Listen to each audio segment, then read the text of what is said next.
Back to our area, meteorologist Lindsay Gaffney has the latest, and kids in Joplin receive a different type of education thanks to the police department. KOAM News at 10 is next. Now at 10, storms bring flooding conditions to the area. Lindsay has the latest on what to expect next. Plus, authorities bring charges against a suspect involved in an exchange of gunfire in Miami. And kids in Joplin learn the ins and outs of law enforcement during a kids academy. The 4 states' most watched news starts now. The line of storms moving through the area tonight has prompted a flood warning all along the Neosho River throughout southeast Kansas before moving into southwest Missouri. This is KOAM News at 10. I'm Dow Quick. Meteorologist Lindsay Gaffney joins us now with a first look at the weather. Well, taking a look at 7th and Range Line, we still have a few showers going on out there, though the main line has started to push south of I-44 and out of our area. It did do some damage, though. We are under still a flood watch until noon tomorrow because we're going to have training storms through the overnight hours.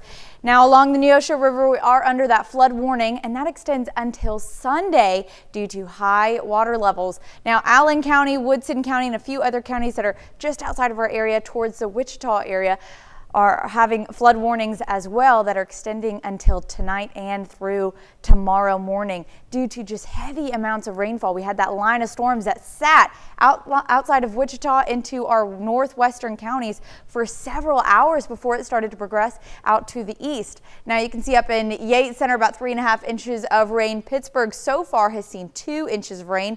Now Oswego area about 4 inches and Coffeyville about 3.5 inches of rain.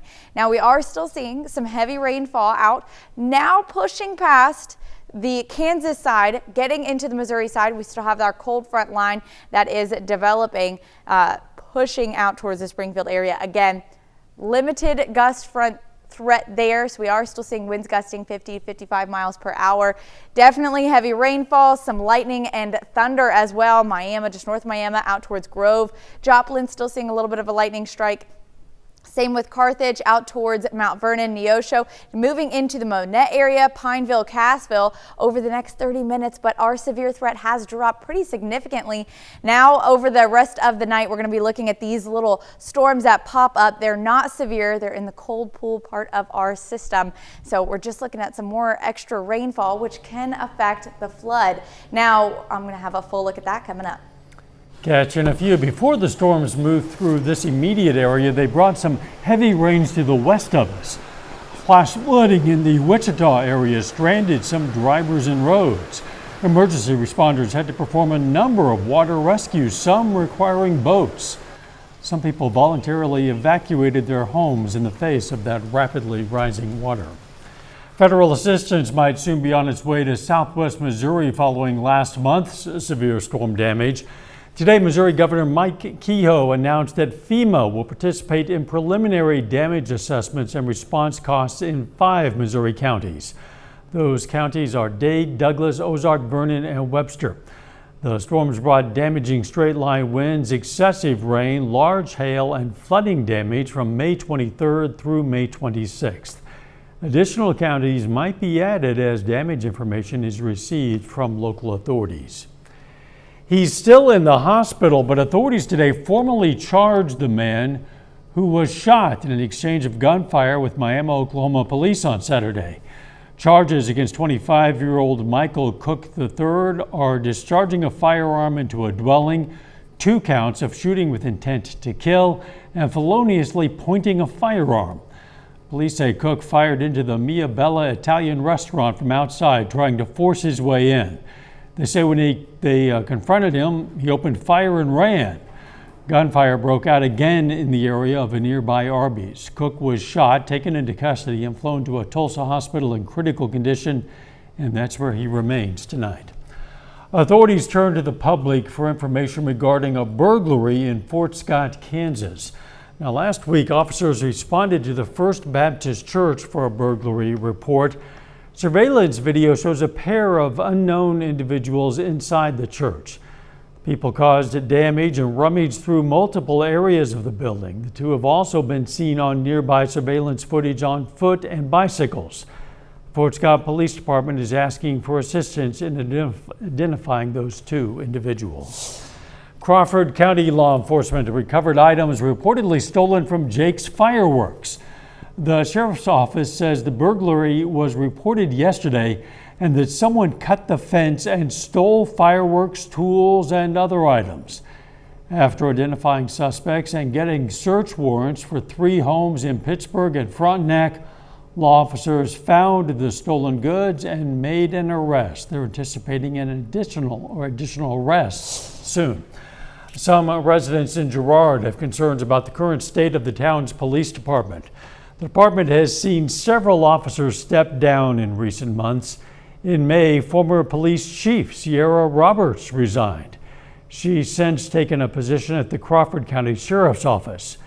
It's drawn questions about what staffing the city currently has. Girard residents say they've noticed the Sheriff's Department having to respond to more calls in the area in the past couple of months. Some residents say they've also noticed an uptick in local crime. The county, they're always real busy. They have a lot of calls too, and they just might not have time to deal with these silly little things that happen around here. We need a police force in town to keep everything under control. The city has cited it before. The mayor of Girard confirmed with KOAM News that the city has appointed a new chief of police. Jesse Snyder began in the role in mid-May. They currently have 1 patrolman active and another ready to start academy. The mayor says the city currently has an agreement with the county sheriff's office for nighttime coverage as well. Joplin School District incoming 6th graders got to visit some furry friends from the police department today. The program is part of the JPD Kids Academy. Students got the chance to learn about the crucial role canines play in the field, as well as other things involving law enforcement. As KOAM's Lonnie Walton reports, the goal is to get students thinking about what they want to be when they grow up. We went where people train to be policemen, and we practiced handcuffing. Vicky Ramirez Salas is a 6th grader from the Joplin Public School District. She, along with her classmates, got some education about canines from the public training facility. Just like her peer Kaden Warren, we asked her if she had plans to be in law enforcement. No, I'd like to be an NBA player. Katie Boer is the director of summer programming for the Joplin School Districts. She says she hears answers like this all the time. Most of them already think that they're going to have this amazing career in TV or the NBA, but we love hearing them say, maybe I could serve the community in this way. This is why police officer Jason Bojak says it's not all just about canines. These students are getting a wealth of knowledge. We're going to be going over different police activities, including canine demonstrations, SWAT demonstrations. We're going to run the obstacle course. We're going to work on fingerprinting. Bojak wants to let students know that skills learned in school can be good for any career. If you're not able to complete a sentence or spell words correctly, when you send that stuff on to the prosecutor and the judges, that stuff can get dismissed if you're not doing your stuff properly. All these things are fun, according to Vicky and Kaiden, but for now, they have one thing in mind. The Los Angeles Lakers. I want to be a jewelry maker. Reporting in Joplin, Lonnie Walton, KOAM News. Burr says the district plans to allow students to engage in more exploration activities in the future. She has the goal of getting those kids thinking about the resources available to them in their community. Some of the best 3D artists in the world hit the road for the Street Painting Festival on Route 66. That story is coming up. But up first, police in Southwest Missouri warned tourists about a common form of credit card fraud. It earned American-made siding and windows, and for a short time, they're 40% off. According to the website security.org, 62 million Americans became victims of credit card fraud last year, costing billions of dollars. Adam Woodbury shows us one way the Branson Police Department is cracking down on one common place where cyber crooks have been known to target because of heavy tourist traffic. Getting gas is such a regular routine for so many of us. And when you scan your card, you do so confident and you hope that nothing bad is going to happen. And the Branson Police Department hopes their new program will keep it that way. So if we can locate a device, then that just means that all of those credit card that were skinned through there, at least it won't fall into the bad guys' hands. The Branson Police Department taking a proactive approach, cutting back on would-be credit card thieves in a unique way. The department started a new program 5 months ago, checking for skimmers at random gas pumps in the city. Basically, they insert a device into the card reader to make sure no crook has put in one of their own. What it'll do is it basically looks to see if there is a skimming device, which basically reads the individual's credit card information and then will retain that. Lieutenant E.J. Jones said the idea came about when Branson's police chief was away at a conference and learned more about the devices. He saw the potential in it on protecting our citizens and our visitors to the city against credit card skimming, and so it was a resource that we were able to obtain, and we are putting it into practical use. So far, the department hasn't come across any fraudulent skimmers. It's more of preventing them from being used. But nationwide, skimmers are a big problem. In fact, according to the FBI, each year more than $1 billion is lost due to card skimming. To protect yourself, the FBI recommends choosing a pump that's closer to the store. Run your debit card as a credit card. Consider paying inside rather than at the pump. And if you can, tap your card instead of inserting it. Plus, one of the messages that I would love to make clear to all the viewers is be diligent. Check your credit card statements, check your debit card statements, your bank statements. And if you do see something suspicious, if there is something that doesn't look right, contact your bank. A little later, the Cards and Royals renewed their cross-state rivalry. Sports reporter Ben McLeish takes a closer look. And we're tracking storms in the area starting to move out with flooding going on.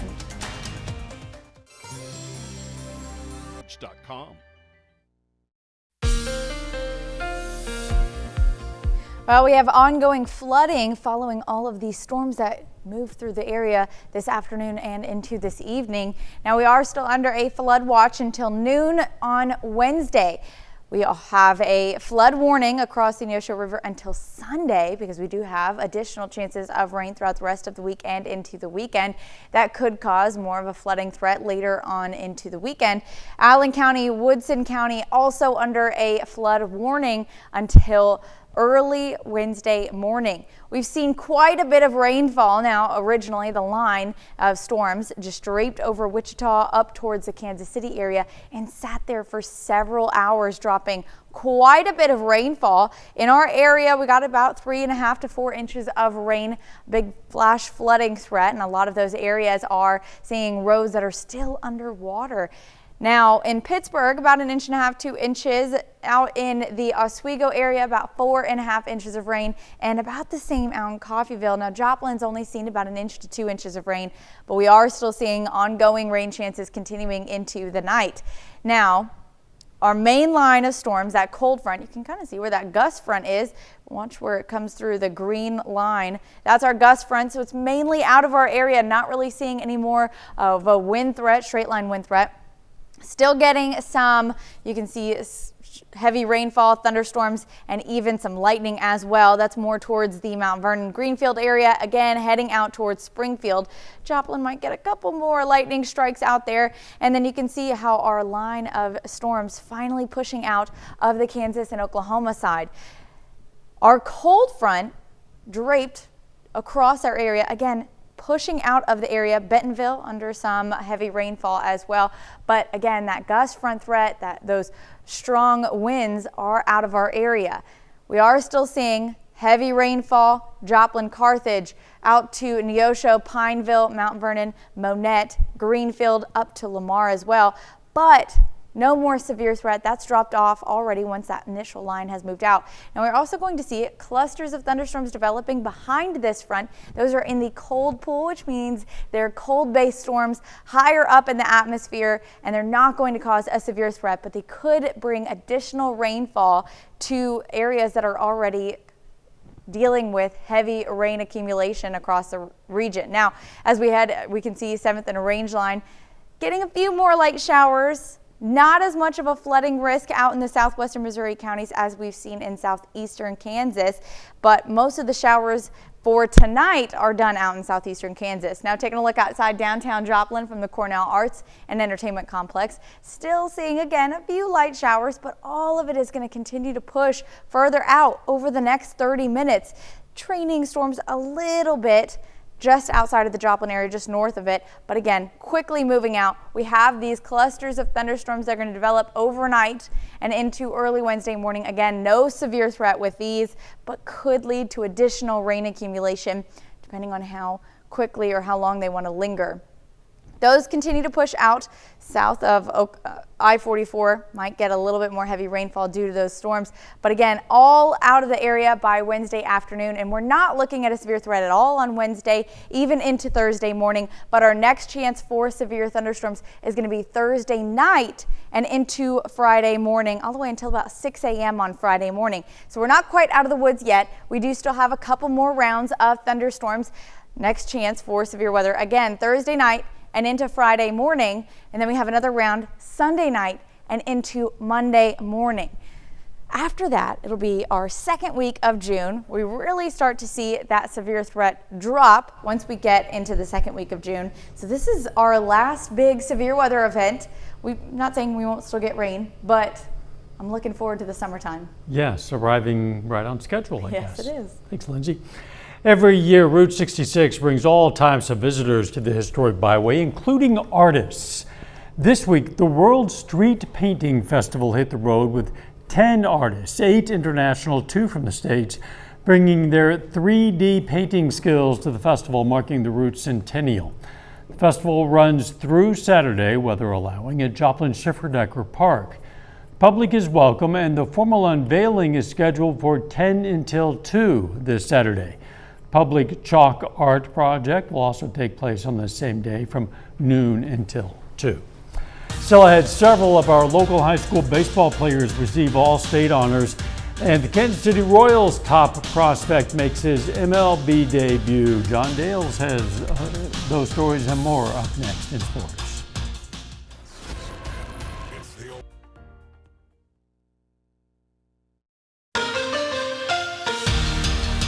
The Royals and Cardinals meet for the 4th time in the 2025 regular season this evening.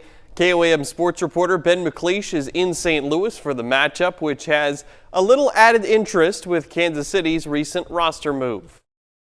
Just 349 days ago, Jack Caglione was sporting this uniform in the College World Series. Now, after a year of mashing in the minors, he's gotten a call to join his boys in blue on the biggest stage. The Royals' top prospect batted .322 with 15 home runs this year in the minors. Royals fans hope he can be a spark for the offense, which ranks dead last in home runs. The thing that we've struggled on the most is just generating offense, so if we can get that moving, I think we're going to do really good. But I think his really hard-hitting capabilities, I think that's where he's going to shine the most, if he can transfer. Fans think it might have been the perfect time to call up the young slugger. Exactly what we need right now. I think it was a great time to call him up. Royals definitely needed that extra power, hopefully get a few out of the park. Less than a month ago, Caglione was still in Double-A, with hopes of making his major league debut this season. 28 days later, his wish came true. I mean, obviously, want to debut this year. That'd be probably number one. But I just kind of like to be where my feet are, take it day by day. Look too far into the future, start worrying about it too much, so I just try not to. Caglione might be just what the Royals need to break out of their slump and get back on track for a playoff push.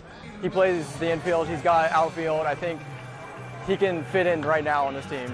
Ben McLeish, KOAM News. Thanks, Ben. Caglione goes 0 for 4 in his first big league game, but his teammates picked up the slack. The Royals beat the Cardinals 10-7. Bobby Witt Jr. with a big day at the plate. He finishes with a home run, 4 RBI, and 2 runs scored. In summer collegiate baseball, the Joplin Outlaws are back in action tonight. They're on the road down in Sherman. It's a matchup of the top 2 teams in the Mid-America League. Outlaws are 7-1, Sherman is 8-1, and they get to the 5th inning with the Shadowcats holding a 6-5 lead before the game gets put in a rain delay. It'll be resumed at this point tomorrow with a regularly scheduled game to follow.